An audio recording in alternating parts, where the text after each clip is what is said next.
What's up, guys? Welcome into Good Morning Lambeau Chalk Talk edition. We're going to break down some Evan Williams this morning. My name is Clayton. You can check us out on packernet.com. Find me on Twitter at Packers_access. Email us PackersTotalAccess@gmail.com. You can text us 865-658-5824. Joined alongside my good buddy Jacob the Beard up in Wisconsin on the Minnesota border. Jacob, how we doing this morning, pal? I'm good. I got to call my mom. I forgot about the Mother's Day thing. Besides that, man, it's good. It's another beautiful day in Wisconsin, and we're going to be talking some chalk talk today. So I'm pumped, man. Absolutely. It should be a fun episode, man. We're going to break down Evan Williams. And yes, happy Mother's Day to all the ladies out there. Appreciate everything you do, the sacrifices you make, all that. Actually, I bet that the reason that Emilio's not here this morning is because of Evan Williams, if I had to guess. The drink. Yes, exactly. Exactly right. In the cup. Safety in the cup. But yeah, again, happy Mother's Day to everyone out there. You guys know my mother passed away back in 2020. And I'll just say this, boy, you're not going to find a bigger mama's boy than this guy right here. She was just the most amazing person I've ever met. Selfless, hardworking, just would do anything for her friends and family type lady. And I know we've got several out there listening that fit the same criteria. Happy Mother's Day. And Jacob, thank you for reminding me on that. It's I don't mean to sound selfish or like a downer, but since Mama passed away, it's like, so it's almost like Mother's Day doesn't exist, So it kind of escapes me every year. I'll just put it that way. But yeah, happy Mother's Day to everybody out there. And hey, make sure you hug your mama. Send her a message. Send her some flowers. Don't be a cheapskate, right? Go all out for them because they deserve it. So let's get into it, man. Let's waste no time. Let's go to Mr. Evan Williams Chalk Talk. And I've been pretty vocal about Evan Williams, Jacob, and you guys know he was a little lower on my board. I had him at 216. Goody took him at 111. And just to kind of explain, on the front side here, in my opinion, he wasn't that good or wasn't as good in pass coverage, although you'll see a couple clips on this highlight reel. His passer rating when targeted, according to SIS, he's pretty low on the list. And you've got, Javon Bullard was actually second in college football passer rating when targeted. If these numbers are correct in SIS, and sometimes the system does glitch out, it's showing that Javon Bullard's passer rating when targeted was like a 0. And it's showing 314 coverage snaps. Yards per cover snap was 0.2. So if those numbers are correct, absolute stud. And the number 13 spot is Ketan Oladapo, who we took at 169. I had him 85th on my board. All right. So what it tells you, let me go ahead and climb on down here, and I'll explain to you where our boy Evan Williams is on this list. If you'll give me just a second here. Played for Oregon last year. I know I seen him earlier, and he's kind of low. He was actually the third in passer rating when targeted on Oregon's team. He's 131st in college football at an 88.9. So that kind of backs up what I seen on tape. What I seen when we were putting our board together was Evan Williams not as good in pass coverage, but just an absolute stud against the run, very aggressive defender. That's why I said from day one, to me, it feels like Evan Williams is a perfect fit on special teams. He's one of those guys, safety depth, and he's just going to be an absolute missile on special teams. So I think that's where he fits in the most. But I did want to mention that while trying to find his passer rating when targeted, along the way, it was like, oh, Javon Bullard, let's go. And then you see Ketan Oladapo. It's like, all right, man. So, let's get right into it. Here's some Evan Williams tape for you guys and gals. We'll go full screen. You can see this, right, Jacob? Yep. Let's go. All right, here we go, man. Let's do this. This is a fun watch. It really is. And I apologize for the program, guys. We're in the process of changing programs too. We're going to get a real fancy one. It's just kind of expensive, going to run about $400 a year to get the program that I want. And this one has been great. It's been free. It's just called Telestrator. But it's time to upgrade it for sure. So that's just another thing that, like the Patreon members, the Patreon group, that stuff goes towards. If you guys are paying to be in the Patreon group in that community, that's the type of stuff that it's going to support, right? Is new programs, new software, new equipment, all that good stuff that we need to keep this thing rolling and try to bring you guys a much higher quality in coverage of the Packers. But nonetheless, let's get right to it. Evan Williams' first snap here is against Colorado. You guys know Colorado was a hot team at this point. They were 3-0, number 19 in the country. Oregon was number 10. Now I know Colorado kind of fell off at the end of the year, but still made a pretty big improvement since Deion Sanders showed up there. Right here is Evan Williams. Okay. He's going to be playing what I would assume would be like kind of like a slot spot, right? And this is what's interesting, Jacob. You'll hear us talk about deep safety, box safety. That is the way that PFF breaks it down. Deep safety, box safety, slot. I would imagine this snap here, he's playing slot, right? Now, keep in mind, some people would kind of refer to this as almost a box. Now, a box is supposed to be inside, obviously, the offensive line, right? And kind of in this area right here, right, is what you would kind of consider a box safety. If a safety is creeping up like right here and he's outside of the tackle box, I'm still considering that a box safety. I'm not going to get too caught up in those details. But nonetheless, what he's playing here is man coverage on the slot, okay? And what they're playing is catch man. What he's going to do is kind of take a quick step, and then he's looking to catch this guy about this point here and just mirror him out, right? You can tell he's got no help over the top. The other safety is shaded to the field side, right? So he's on the closed side here, what we refer to as the boundary, the short side of the field. Now, what's going to happen here is they're going to try to run almost like a little game here. They're going to go what looks to be a slant and try to rub Evan, and then this guy's going to go deep, and underneath, this guy under that separation is just going to try to run an out route. Watch Evan Williams here, Jacob. And this is one of the few, like I said, pass snaps, right? Pass defense snaps that we've got on Evan Williams. Watch him react to this because he's going to read this. He's kind of doing that side eye to the quarterback. He's keeping an eye on the quarterback while keeping the peripheral on his guy.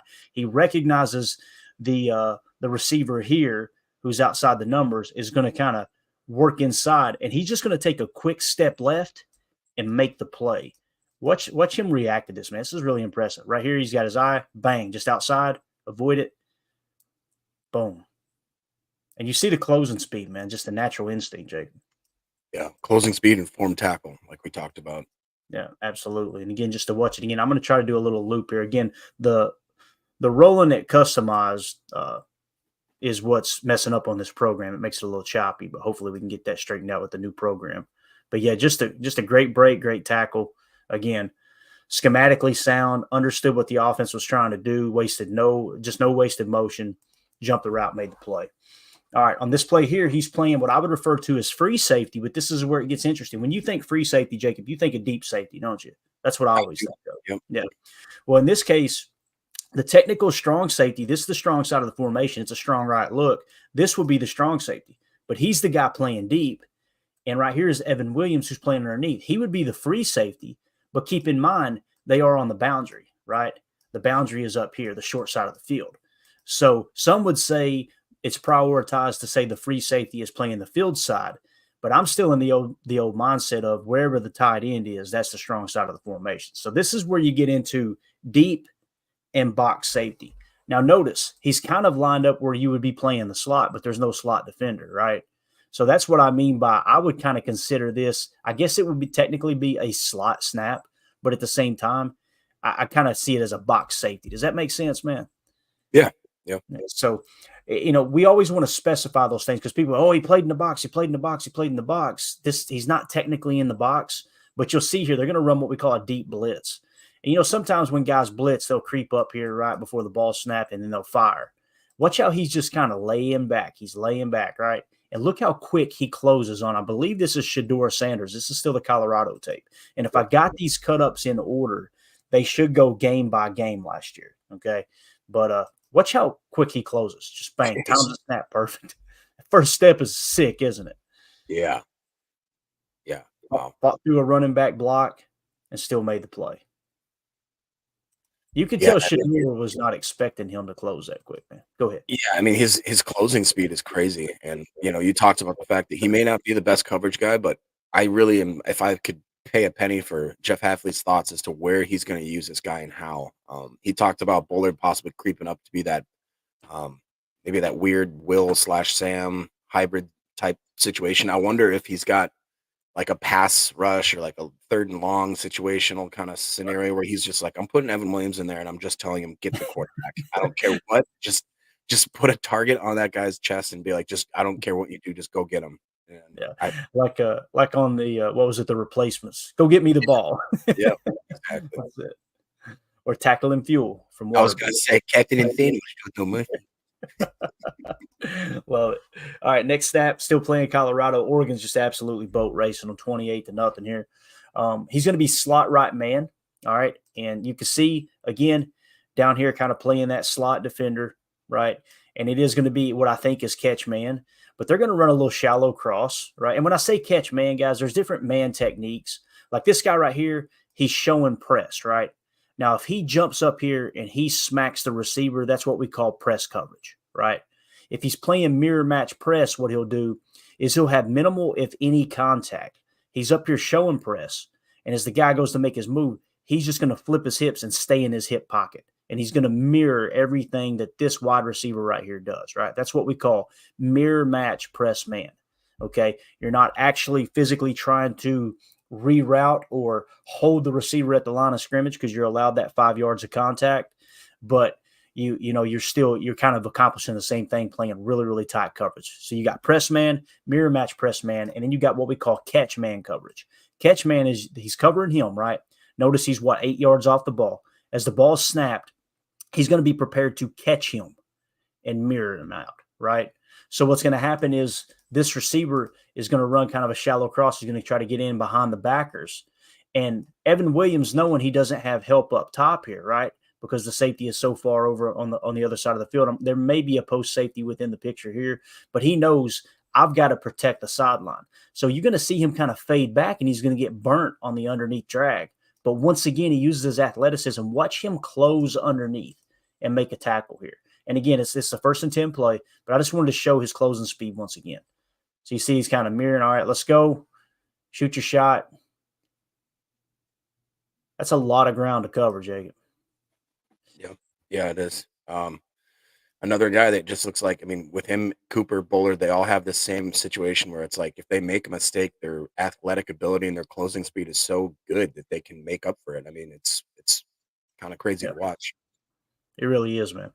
And again, the NFL is going to be much, much faster, right? We all know that. There's going to be a little bit of an adjustment, but what they're showing on tape, these guys are playing. They definitely Goody had a top. There's no doubt about that. Yep. He wants aggressive players this year, and I'm really excited about watching it. All right, so on this play here, still against Colorado, look at the score now, Jacob. Yeah. 42-0. That is the definition of a boat race right there. Prince says here, he goes, this is the game where Coach Dion started to question his own rhetoric. Exactly. He said maybe Louis Vuitton wasn't the right bag to carry to the stadium. Yeah. But, so they're playing a little Y nub. It's detached, but it's still Y nub. All right. What we mean by nub, a nub formation is when you've got the tight end is the only player on one side of the field. He's typically attached. He's typically like right here. But if it's within 2 or 3 yards, right, of the left tackle or right tackle, if this formation was flipped, I still refer to it as nub. What you say there is by saying nub left or nub right, you're simply saying the only target on that side of the field, that side of the ball, is the tight end, and he's somewhat attached to the line. He's not flexed out in a Baylor split or a wide split, right? So you got a Y nub look here, and right here is Evan Williams. He's sugar and man. He's sugar and press man, right? So it's Y nub, sugar man, and he's going to blitz here. I love this look. Now he's playing kind of the inside shoulder. They're showing help over the top here with the safety. So from an offensive perspective, if you're the quarterback and you see this, you think, okay, they're playing press out here. He's on the inside shoulder of the receiver. I might have a shot over the top. These are the things that quarterbacks process, right? It could be bracket coverage. This guy covers here. Evan Williams is going to fade to the inside. But again, he's sugar in man coverage. It's actually going to end up being a blitz. And once again, watch Evan Williams use his athleticism to get to the quarterback. Look how quick he's in there, man. Yeah. And again, the running back, Jacob, the reason the running back isn't protecting there is they set the protection totally assuming that Evan Williams is in man coverage, right? He's in press. That's why the running back helps on the inside with the inside linebacker blitz there. You can see they kind of brung a double A gap, if you will, right? They're firing those middle linebackers. But Evan, again, just a great job. Shedeur didn't know what to do right there. Watch him slip right here, Jacob. He's like, where did that guy come from? Well, And what's we've even seen him better, do this to Caleb Williams too, didn't we, man? yeah, I was gonna say what's even better is his, like, again, we talked about, like, he doesn't over pursue. Watch right there. His body wants to take him because he looks at Shador making that juke, but he overcorrects, kind of like Mhm. somehow maintains the inertia he has going forward. He just kind of makes a little bit of adjustment and still makes the tackle. Doesn't let the guy, you know, deke him out.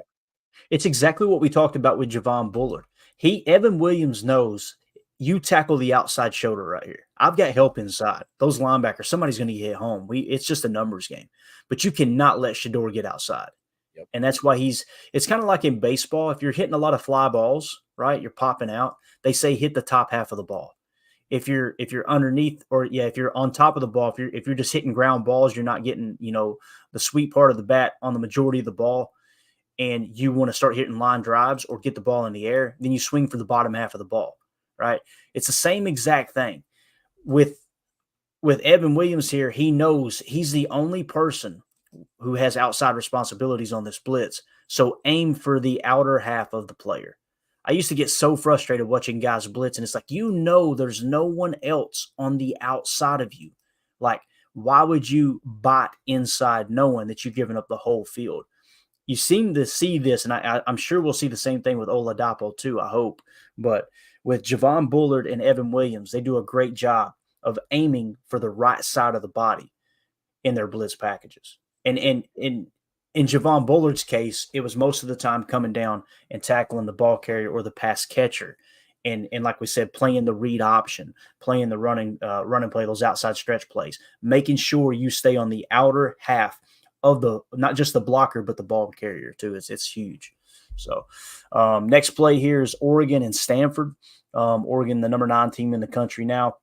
Stanford was a little cheeks last year. They were 1-3 at this point, but he's going to be playing box safety right, and it's just going to be a little run stop here. Okay, so if I remember correctly, box safety, I'm thinking that's Evan Williams right there. It's kind of hard to see, a little bit grainy footage here. Let's see what happens on this run play, though. I'm pretty sure that's Evan, or maybe it could be him right here. No, yeah, that's him. I'm sorry. That's the box safety right. And again, some people would not consider that the box. Obviously, he's inside the offensive lineman, but maybe he isn't close enough to the line. To me, if you're underneath 10 yards and you're inside that tackle box, I kind of consider that a box safety. If you disagree, it's totally cool. Again, I try to, I try to differentiate between the two. Okay, it's either deep safety, box safety, or slot. But I would consider this a box safety position. Watch him on the run stop here. Just a great job reading, reacting. And again, he's the only line of defense right here, Jacob, as the guy makes a little cut back inside. Yeah. Great job making the tackle. Yep. Again, look how he doesn't over pursue. He knows that he has to keep that inside cutback, and then another Yep, wrap up form tackle. I love it. absolutely. And you see everyone's playing man coverage. Look at the DBs at the top of the screen. Their backs are to the ball. This is why I'm not a huge man coverage fan. That type of stuff. If Evan Williams doesn't make that play, then Oh yeah. that's a touchdown, right? Yep. But like you said, once again, he protects his inside responsibility and has the athleticism to chase, pursue, and bring down the ball carrier on the outside. So, again, you notice how you're not seeing a whole lot of passing plays. It's mainly just Yeah. blitzing and run defense plays, right? And that's not to knock him. I just think that's why he was much lower on my board. As you guys know, my board is very safe. I want the guys that are good against the pass and the run. In this case, Evan Williams was a pretty good run defender, but in my opinion, you just don't see a whole lot of passing plays. Maybe we'll see a few more here before it's over. But next play against Stanford, losing to Stanford 3-0. Second and 18 plays, playing strong safety. They're going to be a zone read right, and watch him stay scheme sound and just show patience here. Okay, and when we say strong safety, obviously the strong side of the field is going to be over here to the right, strong right formation, and he's going to be playing. I believe this is him right here, if I remember correctly. All right, so they're going to do a zone read right, which you guys know what the zone read is. Yeah, it's a read option, quarterback read option. Put the ball in the belly of the running back, and you read the crashing defender. If the defender stands straight up, right, then you keep the quarterback keeps the ball and runs it. If the defender if the defender crashes in, then you pull the ball out of the belly of the running back and you run it yourself as a quarterback. There we go. You can see him patience, get in there and make the play. It'd be real easy to bite right here and just try to get over aggressive. But again, he stays on the outside shoulder, Jacob. You see that? Make Yeah. sure he doesn't steal that gap on him. Yeah, I So, mean, it seems like that every time that he comes in to make a tackle, it's like form perfect tackles. I mean, obviously this is a highlight reel like we always talk about, but it right. shows that he has good fundamentals, and I think that maybe that's why uh specifically Goody, they love taking chances on guys that aren't even that good but have quote unquote skills or maybe the talent skill set to do stuff. I think they look at him and they're like, man, he's really, really good at run defense and blitzing. All we need to do is tweak maybe some parts of his game to make him a better coverage defender, and then watch out because he's got the whole package then. Yeah, absolutely. And in the process, he could play on special teams. I'm telling you, man, everything about his game screams he's going to be a really good. Think of that new kickoff rule, Jacob, and him just being 10 yards away or whatever, however the split is there with the new kickoff rule. That's if there's a rookie that we drafted that I want to see play that, it's him. And what it kind of feels like to me is, and just based off what Goody said in the short little interview there with Larry McCarron the other day as well, what it kind of feels like to me, Javon Bullard is going to be your slot slash opposite safety of Xavier McKinney, meaning when you're in a base defense, Javon Bullard will probably be playing safety opposite Xavier McKinney. When you go to nickel, if he outperforms Keyshawn Nixon in camp, you might see Javon Bullard replace Keyshawn Nixon in the slot.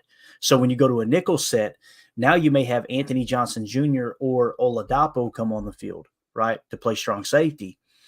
Then if that's the case, it kind of feels like that's how things are, at least early on, are kind of falling into place. That would mean Evan Williams could really, really focus on special teams. And that's what you're seeing with the skill set here. Here's an A-gap blitz. This is really cool. I think he's technically the box safety. So he's playing right here. You guys notice there's 1, 2, 3, 4, 5, 6 guys on the line of scrimmage. So they're really mugging the line of scrimmage. What I noticed about the way they blitzed him, Jacob, they'll keep him off the line because he's got the athleticism and the burst to get in here. So he's just it almost looks like he's going to be playing an underneath zone here, maybe man up right on the tight end, the Y left. So what he's going to do is just kind of hang, it looks like he may be hanging out. As soon as the ball's snapped, though, he's going to get in here and attack the A gap. And watch, the quarterback has no freaking clue what's going on. He is the definition of being more confused than a fart in a fan factory. Watch the quarterback and how he doesn't recognize this blitz at all, man. This is really cool. Jeez. Bang. Bro, he had no idea what hit him. He's like, where did that dude come from? There's that tackle you're talking about too, Jacob. Look at that form, man. Just gonna say, every time he hits, there's like an audible thump. You can just tell. It's like, oh man, that's a strong hit. Yeah. Yeah. I mean, that quarterback, he just is so quick to hit those alleys and the gaps, and then like the finishing. That quarter, yeah, he had there's nothing he could do. He literally could just maybe kneel down and just go to the ground. Just Yep. He's waiting for something to develop, and it's just way too late, man. And again, it's not like he had all day to sit back. I mean, it happened in a split second. I'm not trying to dog the quarterback too much, but yeah, Evan Williams plays very, very aggressive. Next play, they're up now 28-6 on Stanford. He's going to be strong safety. There's going to be another C-gap blitz, right? Great adjustment, forces a 4th and 1. This is what I know a lot of people like to use the box cam and the all 22 and all that. I don't see any issue with using the TV copy.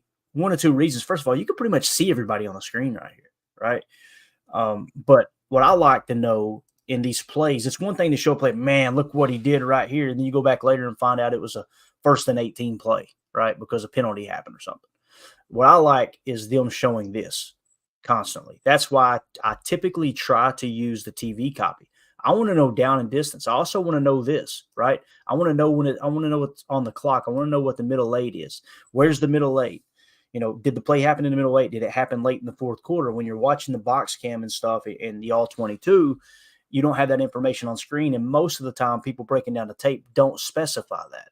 And I'm not trying to dog that way of watching film. This is just the way I like to try to remove the fluff. I like to try to get the stuff that doesn't matter, that, it could have been a play. It's like on Chalk Talk, Jacob. You know how we do that every year, man. I want to know the most crucial plays. Yes, Jordan Love might have dropped an absolute dime in the bucket on this one play that got 35 yards. That's awesome. But if it was that one throw and then he had 3 straight incompletions and we had to punt, it's kind of like, okay, what did that play contribute to the game itself and the results? Nothing. So I try to get that stuff, filtered out. That's why I like to use, again, the TV copy so you get the down and distance. So this is a 3rd and 9 play. Football is very, very situational, right? It's something that Bill Belichick really, really harped on in his time coaching in the league. So he's going to be strong safety, C gap blitz here. Makes a great adjustment, and watch him force the 4th and 1. Whether they stop him on 4th and 1, makes no difference to me at this point. They may have went for it on 4th and 1 and got it. That's okay. What I want to know is, what did you do on 3rd and 9? How situationally aware are you? And where did you make the play? So again, strong safety. I'm pretty sure this is him right here. He's kind of creeping up on the box, although he's outside of the tackle box. And the reason I would call him strong safety, you got your slot to the left. Pretty sure this is your H back here. So I would kind of consider the right, the strong side of the formation, even though it is technically a 2-by-1, right? But you got your H on that side of the field too. He's just not flexed out. So again, just watch him kind of creep up here and make a play. Look at that pursuit. Bang. He saved the first down, Jacob. Look, he gets kind of and he knows where his responsibilities are too, man. Yeah. Right? Like, he knows I'm on the left side of the field. You can't get too aggressive, but right here it's all right. Let's use the athletic ability. Yeah, and if you look too, he engages the tackle and sheds the block and still able to get there and make the play. Very, very, very slippery when it comes Look at to that. disengaging blocks. Something else to put in the notes there for sure.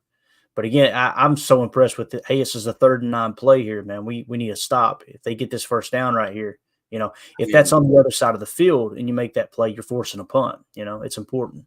Yeah, I mean, honestly, if you look at that tape, like, that tackle, I'm sure got his butt reamed, and you're like, dude, all you have to do is just engage and drive. You know what I mean? Just for a Right. second, for 1 second. If you would have just kept that going, Evan Williams has no chance to make that play. But he was so smart, gets off the block and takes the angle. Like, it's awesome. Yeah, and what's cool though is when you say that, hey, all you got to do is drive him down the field, you got to give Evan Williams some credit here. Watch the tackle's feet. Yeah, Evan thumped him, dude.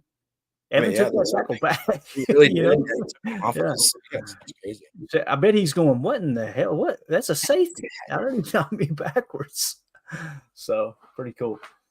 Again, you're seeing all these plays of him in the running game being aggressive, and there's nothing wrong with that. It's just, to me, that's what it seems like his strength is going to be.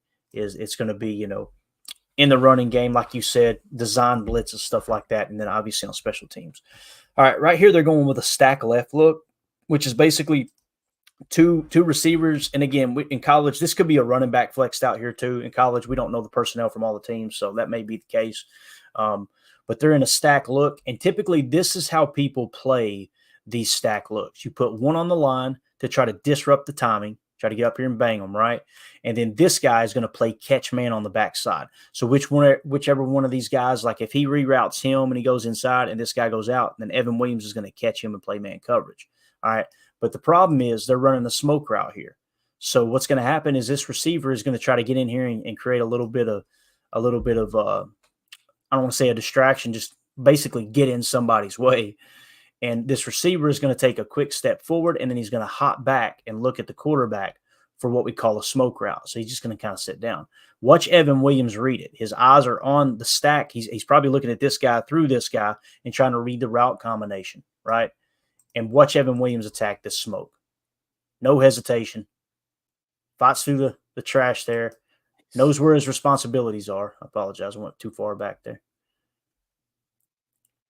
Just really smart with the pursuit angles. And you got to give the cornerback credit there too. I don't know who it is, but he see how he shifts his position of his body, the corner. He knows I'm going to take outside. Evans got in, right? So he kind of sets the edge, and Evan does a good job not over. If Evan shoots inside right there, this guy's probably cutting upfield right there and beating that big defensive lineman up the field. Instead, he knows where his responsibility is. He knows where his help is. I'm surprised at how often that happens in college, but not the pros, man. You know what I mean? Sometimes it's like, how do you not know where your help is? It seems like these college guys, they get it more often than not. Yeah, that is kind of weird now that you mentioned that. But like same thing we've talked about almost on all these clips. He diagnoses the play, makes a great angle, avoids like kind of getting washed out there like you talked about, and then again knows where his other teammate is, makes a play. Mm-hmm. It's constant. And you'll notice the corner's trying to strip the ball, and there's nothing wrong with that. He knows he's got help. But once again, like you said earlier, watch Evan Williams, how he tackles. Look at this grip. He's not letting go, bro. So pretty cool. All right, next look. We got another stack left. That's something that obviously Washington tried to do. They seen something in the tape against Oregon that they wanted to use a lot of stack looks. So here's your stack left look that we just talked about. Once again, Oregon's playing it the same way. Got a cornerback on the line of scrimmage to kind of create a little bit of contact, and then you're going to have Evan Williams there. He's got a little side eye. See him, little side eye on the quarterback. He's trying to read the whole thing. He's got plenty of space. He's showing inside leverage. Remember last time the corner set the edge on the outside while Evan went in. Let's see if it's something similar. And again, it's going to be another smoke route. They seen something on tape, they being Washington State, that would suggest they were like, hey, look, let's attack them with the smoke route. Little jab step, come back, settle in, and then make a guy miss. I guess they forgot that Evan Williams was back there because that dude, I mean, you notice too, every time they're running a stack look, Jacob, they're always putting Evan Williams over there. Probably the best tackler on Oregon's team. So I'd say that was by design. But again, here comes another smoke route. See it? Bang. That's pretty impressive, man. I mean, like the second he sees that ball, even before that, like he watches the drop. See that? He takes his eyes off the quarterback. He's like, all right, I know where I'm going. Yep. And again, the corner, see how the corner plays the outside shoulder, right? He kind of setting the edge, forcing back in. Evans waiting on him. No gain on a 1st and 10 play. So pretty cool.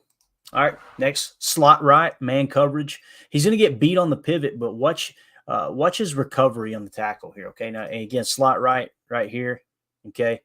And they're going to run a little pivot route. And I'm pretty sure, it's pivot in, whip out, if I remember correctly, okay? So I believe what this guy's going to do is kind of show a little out route and then pivot back in, right? That's what we refer to as a pivot, okay? So as he does this, you're going to see Evan is going to get burned a little bit here in pass coverage. It's what we talked about. It seems to be his weakness. He's going to kind of drop back too far. But again, he's going to do a great job recovering and making the tackle. Another 3rd and 10 play here, you see. Tie ball game, 10-10. You're inside the middle 8, right? You've got your safety playing man coverage against a slot defender here. So here we go. Let's roll it. So you see him kind of get beat there, slips. But he does recover and still makes the tackle. So it's like an alligator. As soon as he gets you, he doesn't let go. And you see what I'm saying? Like, I don't want to be too negative, but you see him in pass coverage, right? Like he kind of struggles, right? Yeah. But again, it's like, all right, you bought that extra moment. It don't matter. It's gone now. Like you say, his tackling ability, man, seems really, really good. Really good. All right. So for those complaining we never show the negatives, we're showing some negatives on Evan, right? He's getting kind of burnt in the passing game here. But again, great tackler, great pursuit, great angles, seems to play schematically smart, very, very intelligent in that regard. And again, forcing a 4th down right there is huge. All right. Same game. Oregon's up 38-16 now over Washington State's 4th quarter, late in the game, 3rd and 6 play. He's going to be playing safety right. Okay. Notice I didn't say deep safety because he's not really all that deep. Y-flex, it's a Y-flex pick here, okay? Slot dig, right? So the Y-flex is going to kind of run a pick route, and then you're going to have a slot dig and watch him show great bursts and force the 4th down here, okay? So when we say slot dig, I'm imagining this guy, the Y-flex, is going to get in here and try to run a little pick action, and this guy, the slot, is just going to run a dig route, right? And what you're going to see is Evan Williams just show great bursts to the football and make a play. All right, so he fades back, post safety. Look at that, bro. You know how easy it should have been to pick up that 1st down? The Y does an excellent job. Look at that. Takes 2 guys, basically, out of the play. Now watch Evan. Boom. Again, when he hits people, man, they go backwards, bro. Yeah, I mean, they really do. And then again, like Smitty says, he's got the gator roll. That's what he gets his hands on you, and then he just either drops the weight or rolls his body, and it's like he does not let go. Which hopefully the hip tackle rule doesn't affect that. But yeah, if it's kind of like what Halfley. I think it was Halfley and the guys were talking about the other day. If you make mistakes, make them running 100 mile an hour. Make them playing fast. Evan fits that role, bro. I just love the idea of him getting his start on special teams and then providing good depth at the safety position here in the next 2 to 3 years. Just got to, like I said, got to improve that pass coverage ability. But seeing the same thing every single play on tape with Evan Williams, man. All right, let's see if we can roll this back to touch here. So here's a 4th and 1 play. All right, this is really cool. So you got Oregon up 38-16, only 3 minutes left in the game, 4th and 1. So I think this is the very next play. So he prevented the first down just now, right? And they're going to go for it on first down. So he's going to be doing a seven mug right. And what I mean by that is, remember the technique. When we say a 7 tech, you find the tight end, and typically it's someone who's playing on the outside shoulder of the tight end. Now, the tight end is more of almost in a wing position. You know, he's off the line of scrimmage, but he's still somewhat attached to the offensive line. But you can see Evan Williams is on his outside shoulder. So what he's playing right here is basically a quarterback spy. So he's mugging the 7 gap to make them think he may blitz. What you're going to see him do, though, he's going to be mugging, but he's going to back out and he's going to stay shallow, and he's playing spy on the quarterback. All right. So check him out here, man. This is, think about, Caleb Williams. Now I almost said Justin Fields. He's long gone, obviously, in Chicago. My heart goes out to him that another quarterback just didn't pan out in the great city of Chicago. But when you think of Caleb Williams scrambling and things like that, these are the type of things your safeties are going to have to be able to do against mobile quarterbacks. Watch how he plays this spy again while mugging the 7 gap or the 7 tech here. See him drop back, right? Everybody's in man coverage. You can see right here, man coverage, and what you got is a spy underneath, right? Evan Williams is spy. So right here, he already knows. All right, I know where the first down marker is. You ain't gonna run it on us. Watch him. Jeez. See how quick he closed, man. Yep. Pretty impressive, dude. So again, mugging the 7. All right, let him go. Now we're in spy. Let's go get him. It's again between him, Bullard, Cooper, and maybe even Hopper in certain spots. These guys have an ability to go full speed and then make a change of direction, even if it's like subtle. Like they don't let their bodies over pursue. Like you see that there, that little stutter step when the quarterback stutter steps, but he doesn't stop moving. It's like he's able to adjust and react while he's still coming downhill, which is something that we have not had. I was about to say that, Jacob. So Feels like it's been forever, doesn't it, man? yeah. I mean, I think it's like been Charles Woodson, maybe Jair a little bit when he was younger and willing to throw his body around. But since he got that arm injury, he's been a little more hesitant. So, yeah. The one I always think about is Nick Collins. Nick Collins there was no wasted motion with that guy. And I'm not comparing him to Evan Williams. I did compare him to Javon Bullard, and I stand by that. But yeah, there's just no wasted motion, playing with good technique, knowing, just the situational awareness is absolutely huge. It's like the quarterback just did not expect him to close that quick. oh, Absolutely awesome. So, Evan Williams, tackle and fuel. we got to get that as a cut. How crazy is that, though, what we just showed you, guys? He prevented a first down on third down by breaking to the ball and being aggressive, and then he just prevented the 4th and short right after that play, right? It's important. It's important details. All right, here we are again. We got to go kind of quick. We're running behind on time. He's going to be playing slot right off. So he's got man coverage here. Once again, playing catch man, going to be ready to catch him and mirror him out, right? He's playing pretty far off the ball. You can see here. Don't get mad. This isn't Joe Barry calling the defense. This is something that happens everywhere in pro football and college. There's a game plan behind it. There's a scheme behind it. There's a reason for it. You're going to be playing catch man. Great break on the quick out, too. This guy is just going to hit a real – and he runs out of space and kind of tries to sit down on the out, and watch Evan break on the ball, man. This is really impressive. So here's a good pass cover play, right? No hesitation at all. Look at the tackle, man. I'm telling you, dude. Watch the break. He reads it perfect. Look at the break. Gone. Now let's watch the tackle. Just took him back 3 yards. Yep. Pretty impressive, man. So there's a good pass cover play. It's just, you notice you don't see him covering anything deep, right? You don't see anything on the highlight reel of him breaking up passes the way Javon Bullard did, So I think it says a lot about what kind of player he is. And again, what good coaches do in the league is they put people in position to do what they do well, right? Don't ask them to do something that they're not good at doing. Now you draft somebody in the first round, they got crazy upside and athletic ability. They better be able to do darn near anything. But here he is playing robber now. He's going to be robber to left. So I'm pretty sure this is him right here. Great run read here. So he's just kind of rotating into the box. Everyone else is – the reason I say robber is man coverage, right? And he's spinning into the box, and he's going to be able to his responsibility is going to be to cover underneath in this mid zone, right? That hook zone, if you will. So he's going to be playing robber left, and just watch him read the run here. So again, the quarterback's going to hand the ball off. He may keep it. No, I don't think it's a zone read. I think it's just a running play. But watch our boy right here close on the ball, Evan Williams.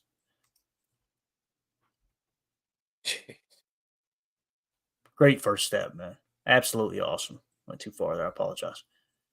And notice he doesn't get too far inside. He knows I've got to cover outside here, right? I got to stay on the outside shoulder.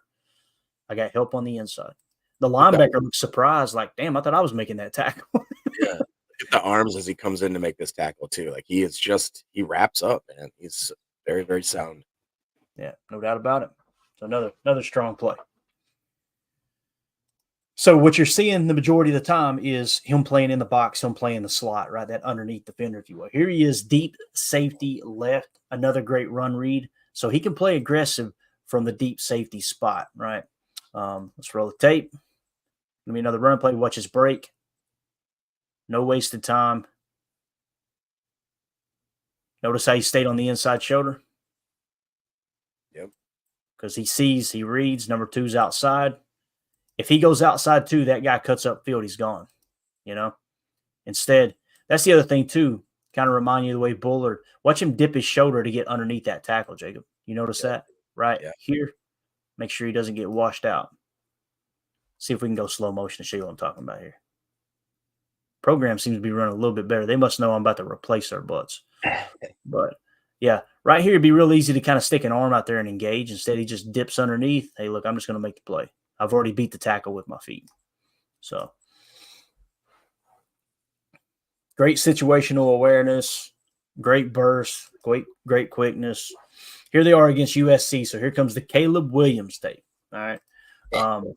Yeah, he's going to be playing Catch Man 3 right here. Okay. And we'll explain what that is. Catch Man 3 is essentially you're going to be playing catch man on the number 3 receiver. When you hear us say the 1, the 2, or the 3, you start on the outside and you work your way in. That's the 1. That's the 2. There is no 3. Now on the side that Evan Williams is playing on, that's the 1, that's the 2, that's the 3. So when I say catch man 3, it means he's playing catch man on the number 3 receiver. Okay. That's exactly what that means. Watch him break on the ball. Basically, this guy's going to try to run a shallow cross, right? He's just going to kind of cut underneath. And watch Evan. This is one of the rare plays that you see him playing pass. He has no help up here, Jacob, right? None whatsoever. So he's looking to make sure this guy doesn't burn him deep, but he still has the athletic ability to drive and get underneath. I believe he breaks this pass up too as he closes in on the shallow cross. So there's the shallow. Look at that closing speed. Get a hand in there. Nice. That's pretty impressive. That's not an easy route to cover because you've also got that rub coming up right there. You see it? Mm-hmm. The number 2's looking to kind of create a pick or the illusion of a pick. Typically what happens there, and the reason that teams do that, let me get it back here and pause it. Typically what they're trying to do in that situation, they know these guys are in man coverage, right? So what he's going to try to do is get up here and he's going to show a rub and he's trying to get Evan Williams to jump outside. Right? Like, I ain't getting caught up in that because this guy's going to try to burn me deep. When they get him to jump outside, the shallow cross is wide open. But again, Evan Williams shows a lot of patience, right? He doesn't bite it, stays inside, avoids the rub, makes the play. So, pretty cool. Box left, great run read right here. So he's going to be playing in the box on the left side. I'm assuming this is him right here. All right. Inside run. It was not him. Nope. Let's roll it back. Didn't give myself enough description. So when you say box, this is one of those tweeners, okay? So he's obviously playing lower than that deep safety. I don't know what PFF would refer to that as. I mean, he is inside the tackle box, right? But is he down enough to be considered playing box? I would say yes. Would you agree with that, Jacob, or would you consider him a deep safety here? Yeah, I think I'd consider that box, especially in comparison to the other safety over there. Maybe what we'll do on the show this year, and we're doing Chalk Talk, is we'll refer to that as mid box. That way we know there's a little bit of depth to it. You know what I'm saying? Yeah. Rather than him being up in here. So anyway, watch him close. First step, no wasted motion. Straight to the ball, tackle. Doesn't ball that juke. And Guess who he tackled right there, guys? is that Lloyd? I believe that's Marshawn Lloyd. Yep. Sure was. Marshawn Lloyd tried to stiff arm him. He couldn't get away from that alligator roll. Look at that.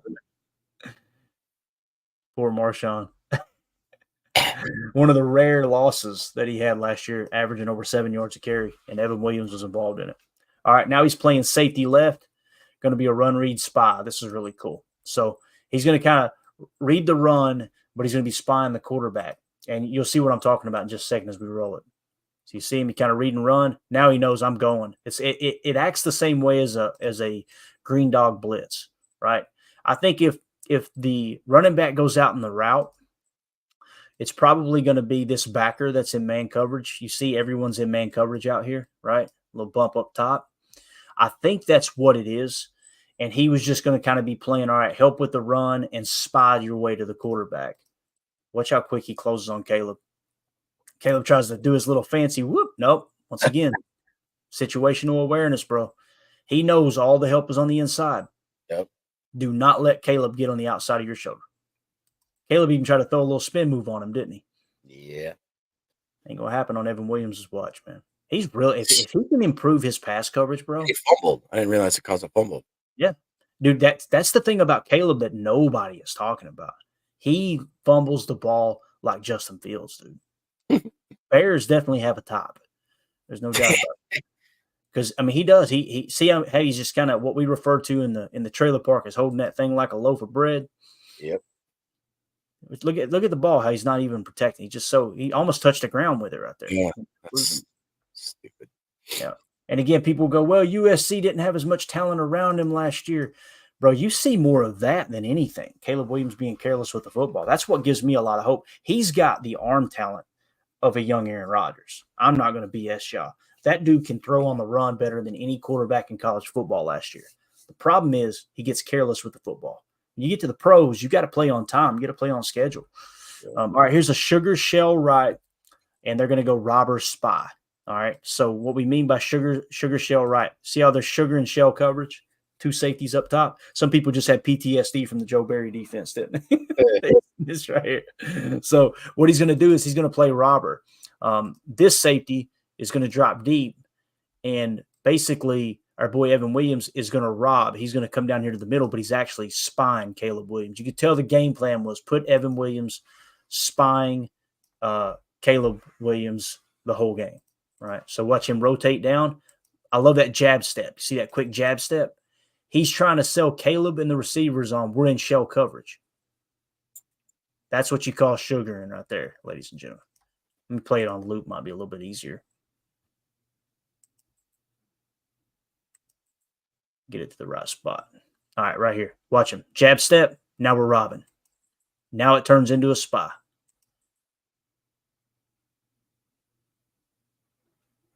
Robber, spy. Here comes Caleb. Oh, yeah, I'll make something happen with my legs. Look how quick he closes. Look at this, bro. Boom. Jeez, dude. Pretty impressive, man. That is. To go from a shell look, and again, I know people like to dog the Joe Barry defense. This is what it's designed to do. And I know it puts your DBs late to the spot sometimes, but you're immediately, Caleb sees that shell and he goes, we're not going up top. Yeah. And it ends up being an underneath robber with a spy. Now, the problem is I don't feel like our defenders have done a good job being aggressive on the back side of the play. It's like they just want to stay in that zone, stay in that zone, stay in that zone. You didn't see Savage do this last year, right? Right.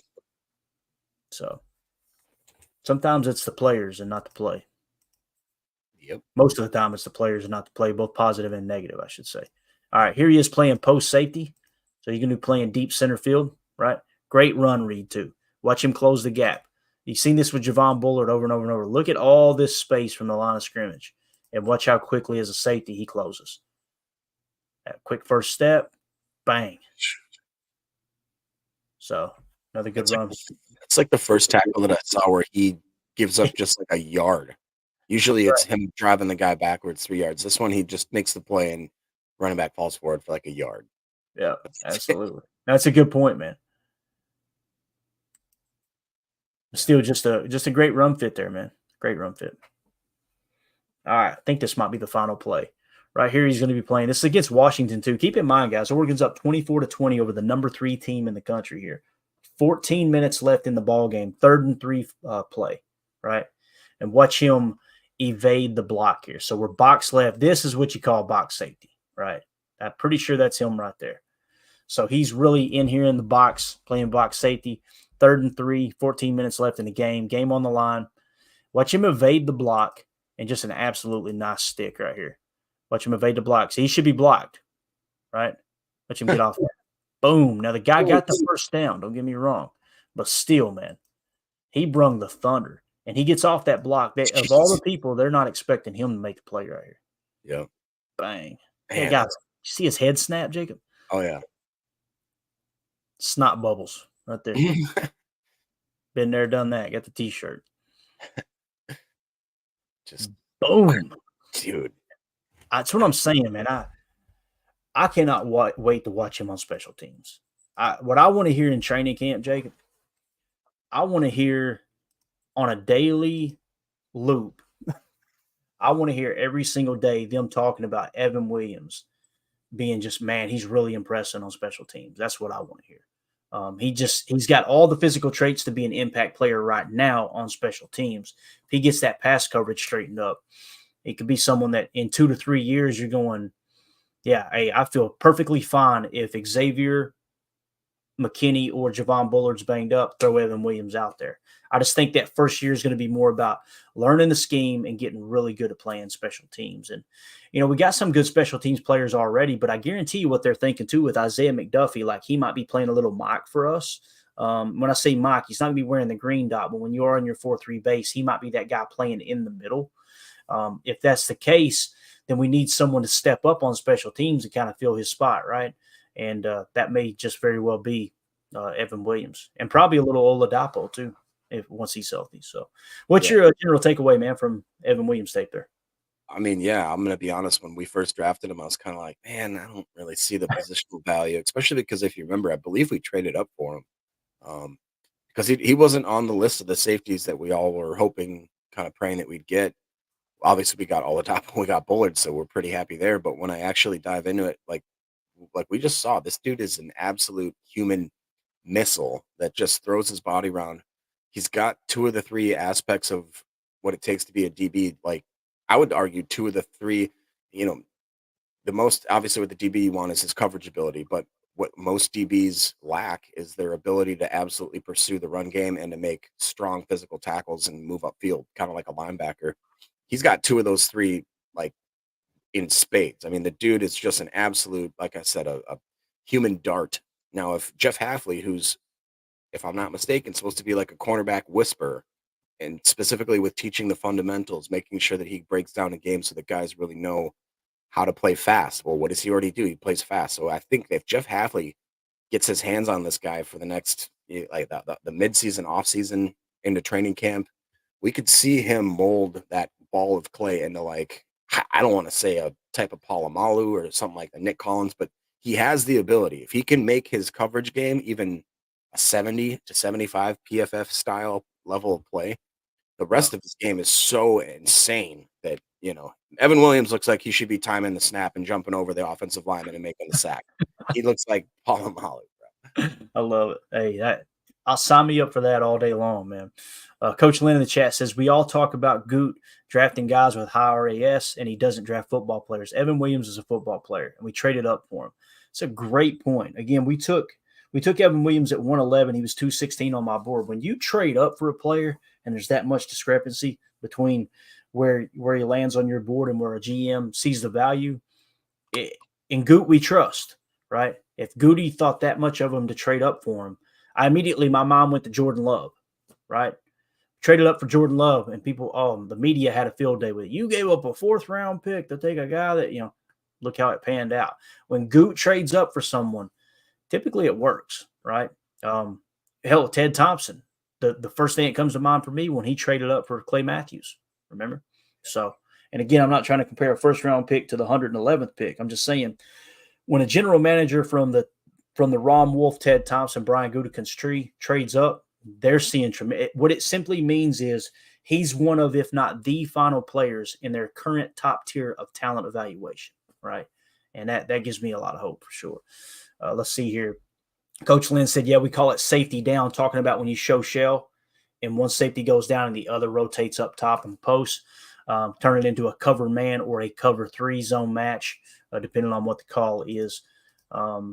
M. Smitty said, said it on Twitter, Williams will be the backup quarterback for the Steelers in 2028. I love it.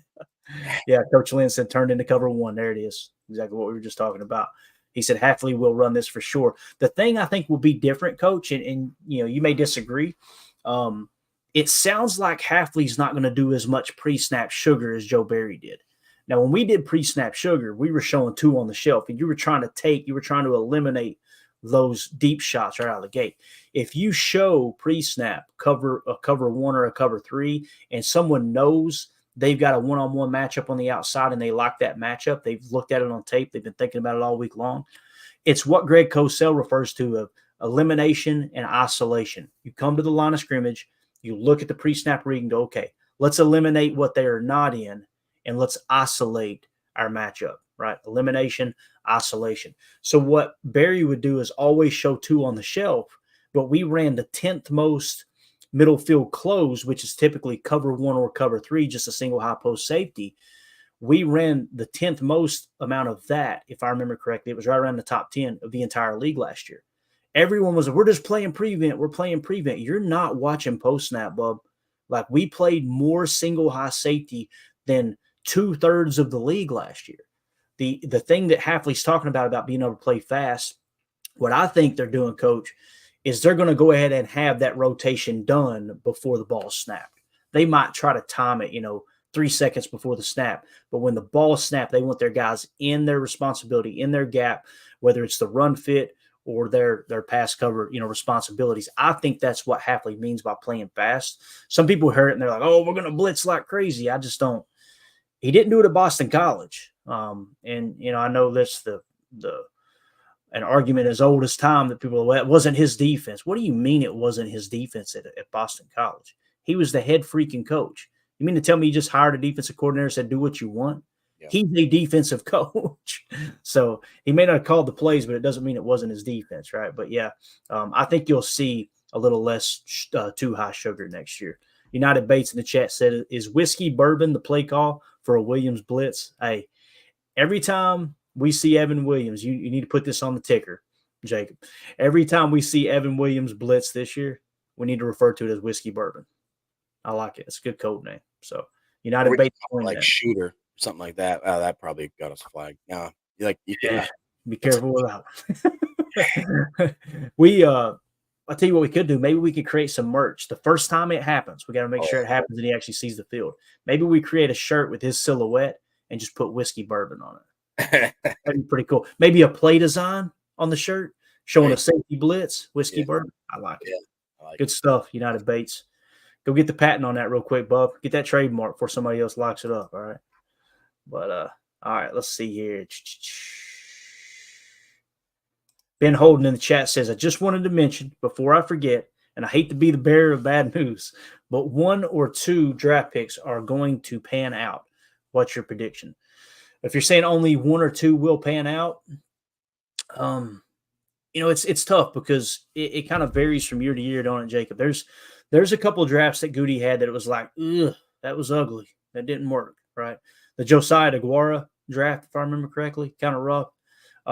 But last year, I mean, how many hits did we have last year? I think Lucas Van Ness is a hit. He graded out in the 60s, and when he was on the field, he said will not. That makes sense. Got you, Ben. Ben specified and said will not pan out. Yeah, that's that might even be kind of undershooting it. There may be more than one or two that don't pan out, right? Mhm. And I understand what you're saying too, Ben. We're showing all the highlights. We're showing all the, hey, here's what they do really well. Um, you're right, man. In most cases, half the draft class. It's pretty common for half the draft class to not pan out. So, and when we say pan out, obviously we're referring to them follow the checkbook. If a team's willing to re-sign a player after their rookie contract, then they panned out. If they're willing to let them walk in free agency, they didn't pan out. Now, someone else will come in that had a high draft grade on them and try to get the most out of them. They might be more of a developmental coaching staff as opposed to, just a, more of a draft and develop as opposed to, hey, let's just try to get the best players that are NFL ready now and go out and win. But yeah, I think that's pretty safe to say, don't you, Jacob? One or two of these guys. If only one or two of them don't pan out, I guess what I'm saying is, Jacob, I'd be happy with that. If only one or two don't pan out, I mean, that means we have 9 starters or whatever it is, or 9 solid players that contribute. I honestly, I would look at it more the other way. I'd be more realistic to say, like, yeah, maybe 2 or 3 or 4 of these guys will actually be, Packers in the next 5 years or whatever you want to say. That being said, I'm the biggest homer of all time when it comes to draft picks. Me and Ryan go back and forth about that, the late rounders specifically and the UDFAs. However, I do think that I think the NFL is getting to the point like almost where, like with the receivers, it doesn't really matter if you went to a small school. I can see a lot of these UDFAs being, it's just a matter of whether or not they get their shot. And we've talked about how a lot of the time, if you're in the NFL, you're a great player. You're at least a great player compared to the rest of the population. And a lot of the time, it just depends on the scenario, the situation, the coaching staff. All that stuff has to line up for them to get the absolute best out of you. I think the Packers have just made themselves an organization where the way that they operate just leads to the point of where these guys can come in and they get the absolute best out of them. They're squeezing every last bit of juice out of the lemon kind of thing. So I'm excited about it. I think that we've the coaching staff developmentally. We talked to somebody had a comment about Donovan Jennings about how that they really kind of impressed them when they looked into it. I can't remember who it was there, but that's another one that we're sleeping on there. Also, the Trent from Michigan. There's a lot of guys that can sneak onto Yeah. this team. We have so much competition. The Halfley and LaFleur, it's not coach speak. These guys literally are making everybody now sing for their supper, and I like it. Yeah. Donovan Jennings landed 218 on my board. So It's a I'm steal. a little higher on Donovan Jennings than most. Seeing he's an undrafted free agent, pretty impressive. Trent Jones, you're talking about from Michigan, right? Yep. Off lineman. He landed 247, but keep in mind, man, he played. I want to say, and I don't know if there's any truth to this, but someone said something about him. They thought he took over for Zach Zinter when Zach Zinter got hurt. So you guys remember Zach Zinter? I think he played guard for Michigan. So when he went down, I believe it was our boy Trent Jones that stepped in there. So when you play on the national championship team and one that just ran the ball down everybody's freaking throat, and you step in and they don't miss a beat, that's probably what Goody's seen on tape. Like, hey, this guy, I'll tell you someone else who played for Michigan, that same thing happened. He wasn't a starter, but every time he got an opportunity, he just stepped in and did his job, no pun intended. A quarterback by the name of Tom Brady. Like, he was somebody who was on the bench behind Drew Henson. And every time that they went down big or whatever, they bring Tom Brady in, he'd bring them back for the victory. And then lo and behold, they put Drew Henson right back in the next game. Because Drew Henson had if I remember correctly, he had already signed a contract with minor league baseball, got a huge signing bonus. So he had that to fall back on. So Michigan didn't want to piss him off. They wanted to play. I'm pretty sure it was Drew Henson I'm thinking about. They wanted to play him because they wanted him to stay at Michigan. They didn't want to lose him because he had a lot more upside than this tall, lanky, kid from California that ended up going on to be the greatest quarterback of all time. Absolutely wild story. Did you watch the roast, Jacob? I watched clips. I haven't watched the whole thing, but it's If yeah, Tom Brady, man. It takes a lot of I don't know what the word is, patience to sit through that. I mean, I couldn't do it. bro, try it because I'm just telling you. I know you're not a politically correct person. No. If anyone who's politically correct, watch that. They are so mad. 'Cause I'm telling you, they made fun of everyone. It Oh gave no, me. I'm saying as Tom Brady, I wouldn't have the patience and fortitude to sit there and listen Oh to. yeah. No, They yeah. went hard on him. Some of the clips I saw, I was like, It was wow. brutal, bro. It was brutal, and he said some stuff too. But man, it was it was a lot of fun, man. It was cool seeing Belichick kind of loosen the tie and come out of his shell and just hang out with the guys, take a couple shots, and just it was. I thought it was really cool. Now there was some stuff in there I'm like, I would never have said that, but that's a roast, man. That's a roast. I hear people complain about it. I'm like, what? You've never watched a roast, have you, bub? That's exactly what they do. The roast are the private text threads that nobody wants to get out the public. That's I what was they going are. to say exact. That's a great way. If you guys were to look at our our Yeah. group chats and some of the group chats from some of my other buddies, you'd be like, lock them up. What are they doing? Right. How are these people What are alive? we doing? Uh, Exactly. Oh man. Here, let's hit this one time before we get out of here. Thick. Exactly. All right. yeah. Favorite sound drop, man. Did you? Yeah. Real quick, Oh, this is it right here. Coach Lynn. Gronk is out of control. Gronk just started freestyling and just randomly started cutting on people. I didn't even write that down, dude. It was hilarious, bro. And then he goes over and hugs Belichick afterwards, right? And when he goes to hug Belichick, the mic's still on. Belichick went, "That was amazing, Rob." He was so excited for him. He roasted the hell out of Belichick, too. It was great, man. What were you going to say, Jake? I can't remember. It doesn't matter. Yeah, Paul Robertson. All the sensitive people were crying about the roast. Yeah, Yep. I agree. I started to sit down and watch it with my wife, and her mother was in the room. I got about two jokes in, and I went, "This is a bad idea. We'll watch this." Oh, I was gonna say, people ask him, they're like, Tom Brady, why would you subject yourself to that? Blah blah. Dude, Netflix paid him $25 million. Yeah. I think I'd sit there for $25 million and let anybody say anything they want about me or my mama. Sorry, mom. Yeah. I love you. Happy Mother's Day. Happy Mother's Day. I'll say this. I think Tom Brady comes out looking better. Oh yeah. There's something special happens when you're willing to make fun of yourself. Oh yeah. These people that they can't take that criticism, and they take themselves way too serious. I hate to break it to them, but people don't like you as much as you think they do. Everybody's walking around thinking, what are they going to think? What's that person going to think? I'm going to give you a tip. They're not thinking about you. They're thinking about themselves, just like all of us are, right? And when someone it's just a natural flaw of human beings. Like we are so self-consumed that we think everyone's thinking about us at all times. Go to Twitter. My goodness. All the selfies and everything. Yeah. Anyway, yeah, little tip of the day. Everybody's not thinking of you. Nobody's thinking of me, right? And the fact that someone can get up there and just not take themselves too serious, I think if anything, it helped his image a little bit. Now, the plastic surgery, Tom, slow your roll, bub. They kept saying he looked like a melted Ken doll. That was hilarious, bro.